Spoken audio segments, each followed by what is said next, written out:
Okay, let's go.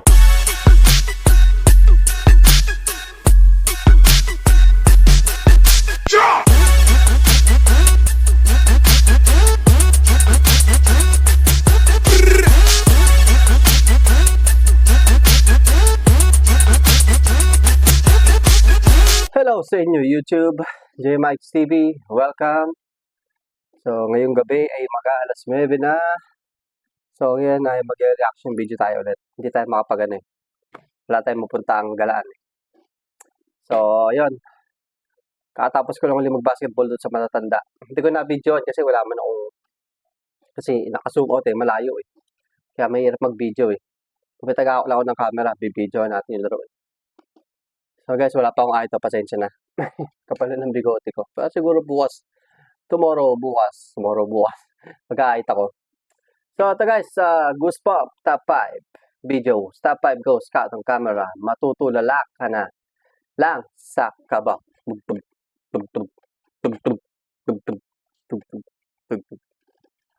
So yun. So guys, so let's go. Ngayon patagalin to. Play na natin.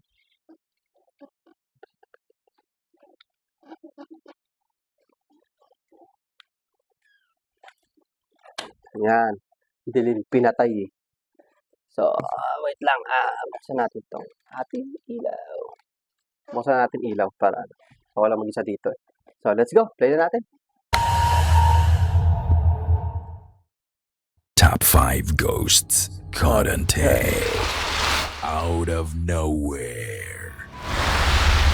One Sunday night, kakatapos lang manood ng concert ni Bina at ng kanyang partner ng kanilang favorite local artist. Sila ay papauwi na ng baybayin nila ang madilim at curvy downhill drive sa Highway 17. Diretso natin to guys. Walang masyadong mga bahay o gusali sa daan at ito ay kilala dahil may bahagi ng daan na pinaniniwalaan nilang haunted. Sa kanilang pag-uwi, may ma-encounter sila na pagpapatotoo ng mga kwento tungkol sa Highway 17. Ito ang nakuha nila sa kanilang dashcam. Because our time to like go and hang out. Ano? Yeah, I'm not even on the gas right now. Sa police sila? So, Asan? yeah. You're looking 35, you're fucking high.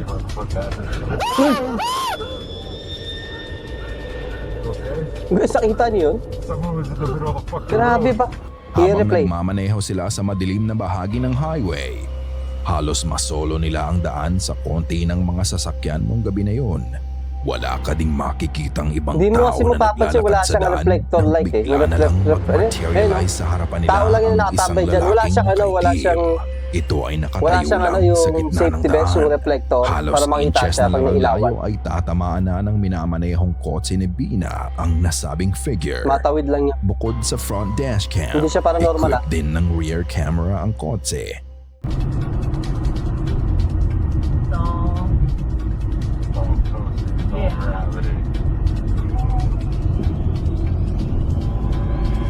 35, you're fucking high. You okay? Someone was in the middle of the fucking road. Ito ang parte ng mas nakakapagtaka. Asan? Dahil Wala ang pa. figure na nagpakita sa kanila ay hindi rumehistro sa likod ng camera. Ayun nandun, Makikita kita. din na tuloy-tuloy lang din ang Ayun kita natin rehistro sa likod ng Pakita ko sa inyo Ayun hindi lang naano ng camera. Kasi may maliwanag masyado to Yan yung reflect. hindi rumehistro sa likod ng camera. Ayun ito Yan pansinin niyo to guys. Ayan, nandito. Ito siya nandito. Ayan, nakatutok na. Makikita din na tuloy-tuloy lang din ang takbo ng sasakyan Maliwanag sa likod kasi. nila. Kaya I can assume Ilaw na hindi din nila nakita ang nakaitim na lalaki. Mabuti na lang at kontrolado ni Bina ang sasakyan. Dahil kung siya ay sobrang nataranta at nag-swerve ang kotse nila sa daan, maaari pa itong makapagsanhi ng aksidente. So, sino o ano ang figure na to na bigla na lang lumitaw sa daan? Kapantalon A person or a ghost? What's behind her? Isang Redditor ang nanonood ng reality show na The Traitors nang may mapansin siyang kakaiba sa isa sa mga episode. Mabilis ang mga pangyayari pero mas mabilis ang mga mata niya sa nakita niya.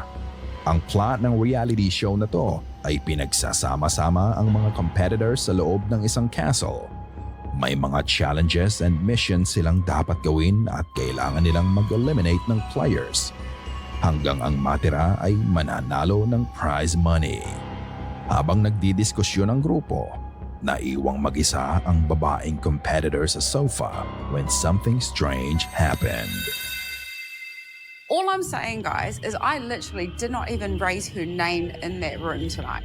I want to be able to have a chat with Bree when both of us have had a sleep. If we are there in the morning. Yeah. Nakita mo ba yun? Tignang mabuti ang likod ng sofa. Bago mag-cut ang video, a dark shadow can be seen rising behind the sofa. It happened so fast, pero nakita pa din ito ng uploader. Makikitang wala namang ibang tao siyang kasama, kaya nakakapagtaka na bigla na lang may lumabas na anino sa likod niya. Ito ay dark mask lang without a shape or form. Ang reality show na to ay ginanap sa Andros Katakot Castle yung sa bahay, oh. Castle, oh.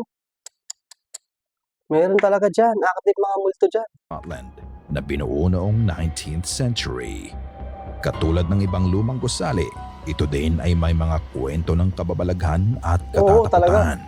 Ang nasabing Castle yan, castle oh. ay Oo. pinagmumutuhan ni William Wallace. Siya ay resistance leader at kilala siya dahil siya ang namuno sa First Scottish War of Independence. Siya ang character na pinaportray ni Mel Gibson sa pelikulang Braveheart. Bukod doon, may mga nakikita ding hoof prints sa paligid ng castle na pinaniniwalaan nila bilang si Sir Fergus Barclay, a renowned horseman for his tremendous skill.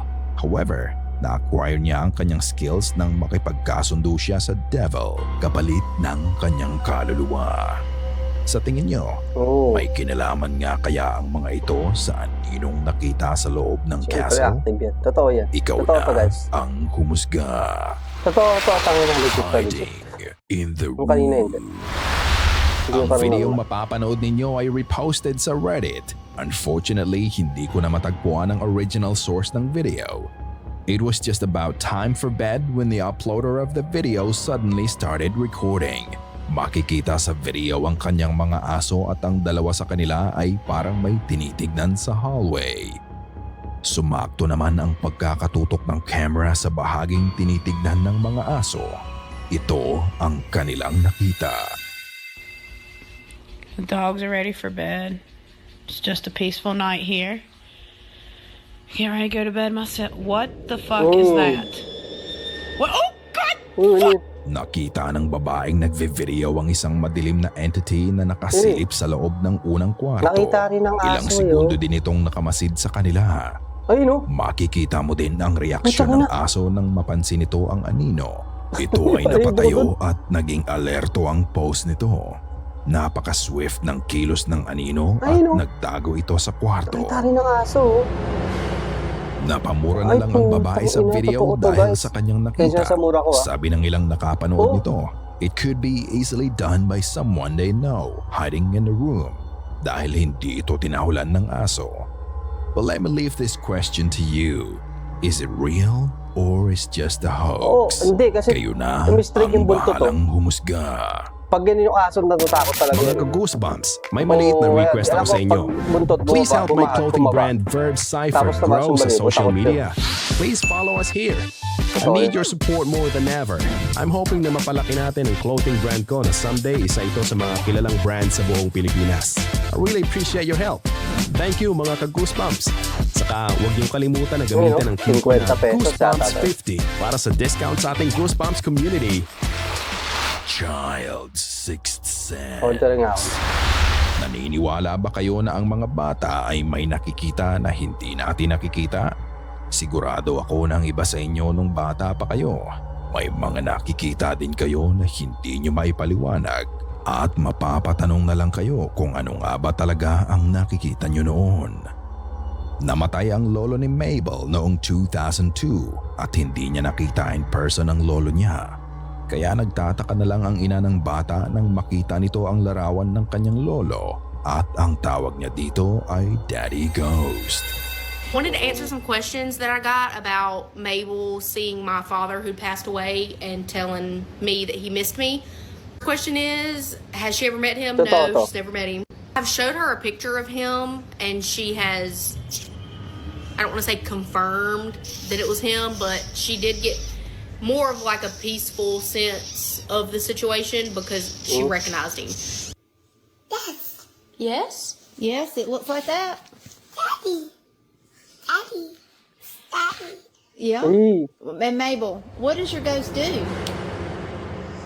No. What did you say he gave you? Hot. A heart? pag Daddy. nakita ni lolo. Daddy. Yeah. Hindi nagkukwento ang ina tungkol sa lolo ng bata, pero bakit parang kilalang kilala ng bata ang lalaki sa litrato? Hindi lang isang beses na nakita niya ang kanyang lolo bilang multo. Ilang beses din itong nagpakita sa bata.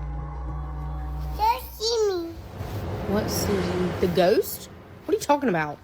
Ramon.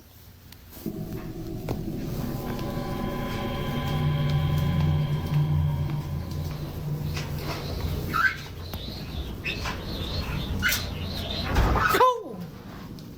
The dryer scared me and you already freaked me out. Oh my.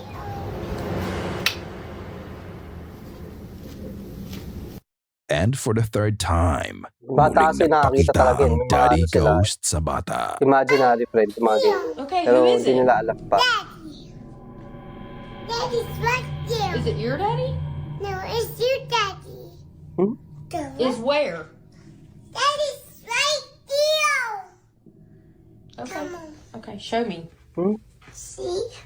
Oh, Your Mm. daddy's missing you. my daddy's missing me? That's your him. Let's go get him. Where'd he go? In him. Okay, show me. Klinaro pa ng ina ni Mabel kung daddy niya ang nakikita niya. Pero ang sabi niya, hindi ang daddy niya pero ang daddy ng kanyang ina. And even weirder, sinabi pa ni Mabel na namimiss siya ng kanyang amang patay na. Kung ang nakikita ni Mabel ay imaginary friend, hindi niya masasagot ng tuwid ang tanong ng ina. Pero makikita sa mukha ng bata na sigurado siya sa sinasabi niya nang klaruhin niya kung sino ang nakikita niya. Siguro, Mabel has a gift to see and communicate with dead people to relay a message to their loved ones. But if this goes on hanggang tumanda siya, is it really a gift or a curse? Drink up. For some daddies, what's a better way to relax after a stressful week? Ito ay ang pumunta sa paborito mong bar and have a drink or two. Ayon sa manager ng restaurant, ang building ng resto ay gawa noon pang 1880s. Sa katandaan ng gusali, hindi may kakaila na meron ng mga paranormal na nangyayari dito. Regular na silang nakakarinig ng mga footsteps, mga pagbukas at pagsara ng pinto kahit wala namang tao lalo na sa gabi. May mga ghost hunters na ding nagpunta sa restaurant at sinabing may mga nararamdaman silang kakaiba at may mga anomalies silang nakita. Sa video, dalawang lalaki ang nagre-relax lang sa bar ng restaurant nang biglang Nagpapatayan din kasi dyan sa bar eh. Meron yan eh. Nagkapikunan o agawan ng babae, ganyan. Papatayan selos, yan. Babarilan dyan. Ganun.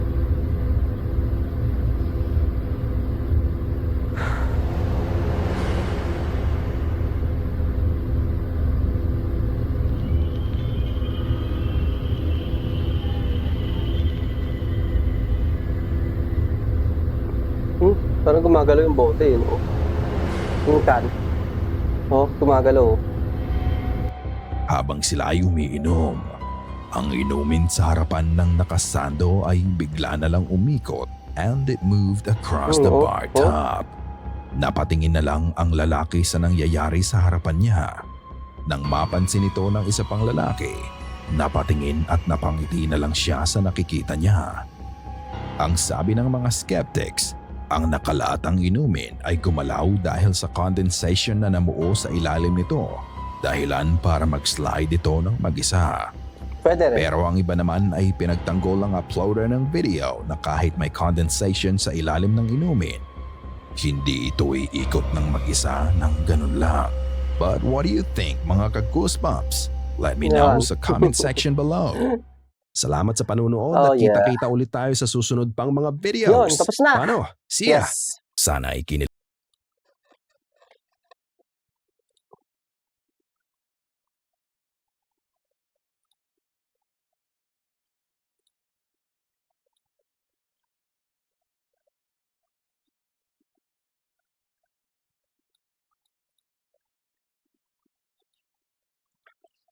Oh, yun guys. So, tapos na.